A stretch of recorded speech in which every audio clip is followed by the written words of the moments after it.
ప్రముఖ హీరోయిన్ కాజల్ అగర్వాల్ ఈ అక్టోబర్ 30వ తారీఖున పెళ్లి చేసుకోబోతున్న సంగతి తెలిసిందే. 10 సంవత్సరాలుగా Mumbai based businessman Gautam కిష్లుతో కాజల్ ప్రేమలో ఉండి ఇప్పుడు పెద్దల అంగీకారంతో పెళ్లి చేసుకోబోతున్న సంగతి తెలిసిందే. కాజల్ గౌతమ్లకు సంబంధించి రీసెంట్ గా ఫోటోలేవి బయటికి రాలేదు. పాత ఫోటోస్ కొన్ని బయటకు వచ్చాయి.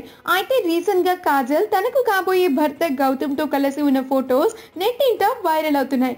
గౌతమ్ ఇంకా ఇతర ఫ్రెండ్స్ తో కలిసి కాజల్ తన వెడ్డింగ్ కి షాపింగ్ చేస్తోంది. ఆ షాపింగ్ టైంలో గౌతమ్ తో దిగిన ఫోటోని కాజల్ తన సోషల్ మీడియా ద్వారా షేర్ చేసుకుంది. ఆ పిక్చర్ లో కాజల్ ఇంకా గౌతమ్ ఎంతో చూడముచ్చటగా ఉన్నారు. ఆ ఫోటోస్ నెట్టింట వైరల్ అవుతున్నాయి. పెళ్లి డేట్ దగ్గర పడుతూ ఉండటంతో కాజల్ ని తన ఫ్యాన్స్ అందరూ బ్రైడల్ లుక్ లో ఎప్పుడెప్పుడు చూస్తామా అని చాలా ఎదురు చూస్తున్నారు. త్వరలో కొత్త లైఫ్ ని స్టార్ట్ చేయబోతున్న కాజల్ కి మనం కూడా బెస్ట్ విషెస్ ని తెలియజేసేద్దాం. ఈ వీడియోలో కాజల్ ఇంకా గౌతమ్ కి సంబంధించిన కొన్ని బ్యూటిఫుల్ ఫోటోస్ చూసేద్దాం. ఈ వీడియో కనుక మీకు నచ్చినట్లయితే మీ అభిప్రాయాన్ని కామెంట్స్ ద్వారా మాకు తెలియజేయండి. మా ఛానల్ ని సబ్స్క్రైబ్ చేయడం మర్చిపోకండి.